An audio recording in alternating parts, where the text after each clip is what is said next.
When you first start learning about music production, it's just as exciting as it is confusing. There are hundreds of plugins all trying to get your attention, and as great as many products are, you can ignore most of them at the beginning. In fact, if I could start all over again, I would just consider getting these 5 plugins and ignoring the rest, because I believe that these 5, they cover many of the techniques and a lot of concepts that ultimately will help you develop as a producer. Let's start off strong with an effects sandbox that I think everyone should get. It's Shaperbox 3 from Cable Guys.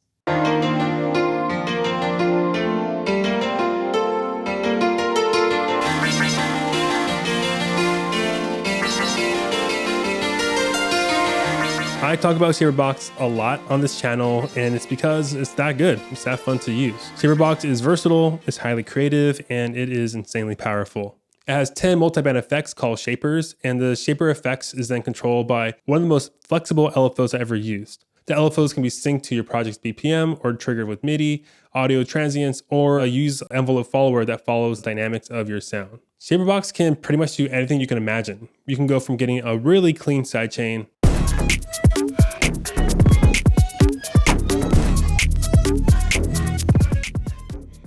to adding color and texture to a sound,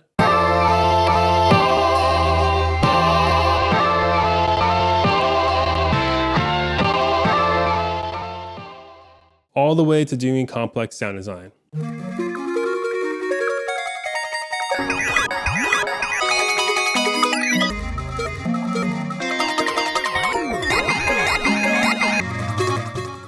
And if you check out Cable Guys' YouTube channel, they share a lot of creative ways to use Shaperbox, so you will never run out of ideas. There's a reason why I listed this one first. It's the plugin that I want you to consider most, and there's even a free trial, so you can try it out risk-free by clicking the link in the description. There's a lot more plugins to talk about, but I just want to say, hey, it's Onesto, and if you're new here, welcome. On this channel, we explore gear and plugins that help keep our lives musical and creative, so thanks for hanging out. Now let's talk about the soft synth plugin that I wish I started with. It's Pigments 5 from Arturia.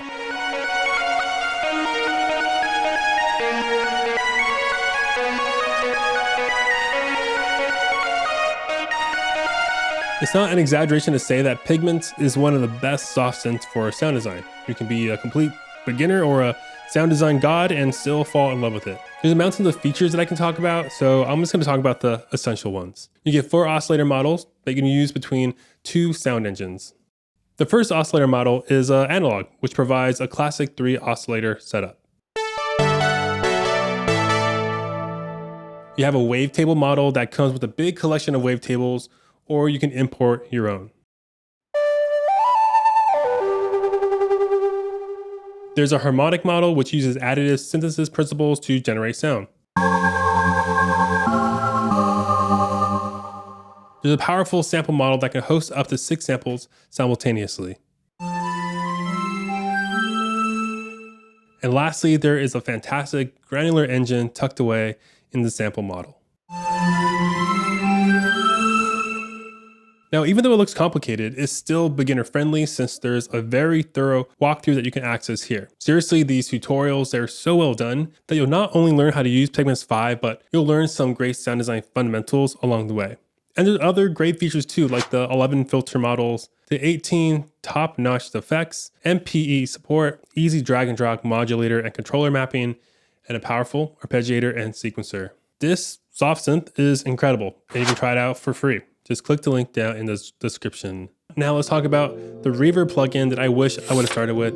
It's ROM from Native Instruments.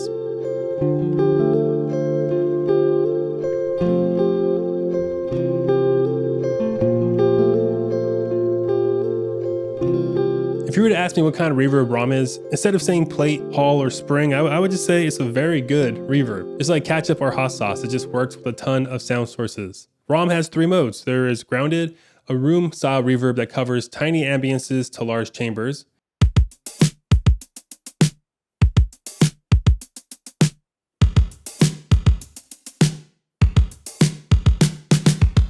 There's airy, my favorite mode, which is a hall-style reverb that's perfect for vocals, synths, and pianos. The modulation control also adds extra movement to the reverb.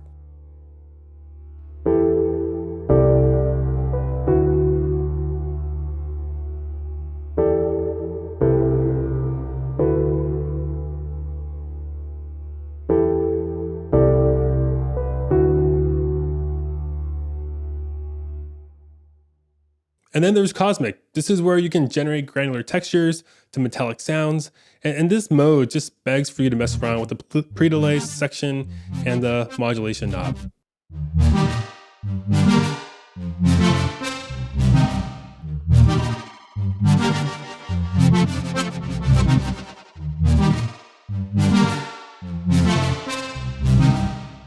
I think what makes ROM stand out to me is that it's simple and easy to use, and I quickly get the results that I love. So I do think that you can graduate from this reverb to a more complex one like Pro R2 or something like that. But at the same time, I don't think you have to. I keep thinking ROM is underrated. Maybe it's because there's already a million solid reverbs out there. Whatever the case, you can try it out for free, so please check it out. Click the link below. All right, next might be a controversial pick if there's such a thing, but it is Pro Q3 from FabFilter. I'll just get it out of the way. This plugin is expensive and it's very much a pro level VST, but I think beginners can really benefit from using this early on. If you search online, it's really easy to find a ton of love for Pro Q3, and it's because it's really powerful, versatile, and it's loaded with really useful features. For example, here's a couple of things that you'll be doing all the time. The first is just simply using it as an EQ. Just double click to create a node and then click this icon where you can see all your EQ shapes that you can use. And once you select something, it's as easy as clicking and dragging. And to go even more advanced, you can make a node target the mid side, left, right, or keep it stereo. For example, a lot of times you want to eliminate some of the lows and frequencies from the side, so you can just make this high pass filter only target the side, and there you go. I also love how you can click and hold this headphone icon to select the frequencies in this range, which is great when you're trying to pinpoint a certain frequency range. And something else to do a lot as you grow is making use of dynamic EQ. Pretty much, you can make an EQ band react when a frequency goes over a certain threshold. If you're a beginner, you don't have to worry about it too much, but when the time comes, you'll be really happy that it's there. So again, Pro Q3 does have a big price tag for an EQ, but it's probably the only EQ you'll ever need. You can try it yourself for free for 30 days at the link below. This next VST is an effects stuff plugin called Guitar Rig 7 from Native Instruments.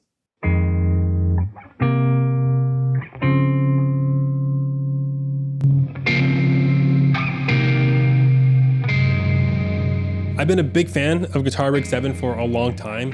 This is a collection of over 20 amps and cabs and over 70 effects. These amps and cabs sound really, really good, and that's thanks to the machine learning used for a lot of these components. So you can get something vintage and fuzzy with the Chicago amp and cab.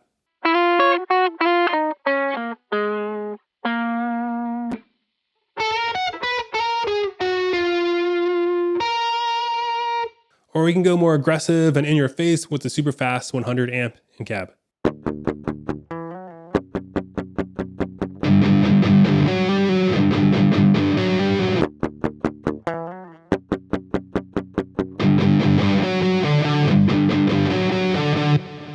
Now you might be wondering if you need to know how to use all these effects and amps, and fortunately, not at all. You'll have your handful of favorites that you use a whole lot, and then the rest of the components you just won't touch at all. And that's honestly how it is with these feature-rich plugins. The last thing I want to say about this one is that it might be called Guitar Rig, but trust me, it's not just for guitars. You can and should use it with all kinds of sound sources. Use it on electric pianos, vocals, synths, and bass. And then when you pair them with the presets, which are excellent by the way, you'll get some really great results.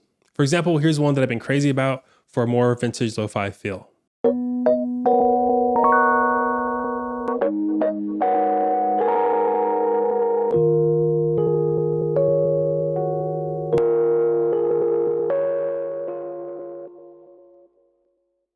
Here's another preset I found the other day that sounds super gorgeous and dreamy.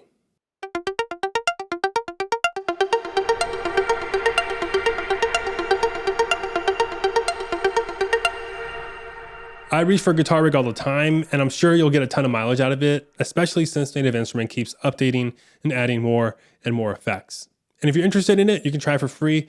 The link is a little bit hidden on Native Instruments website, so I'll have it down in the description for you to check out. So wow, these are the plugins that I would get first if I were starting music production all over again. Now, if you want to learn more about some great free plugins, you can check out this video here. Thanks for watching. Later.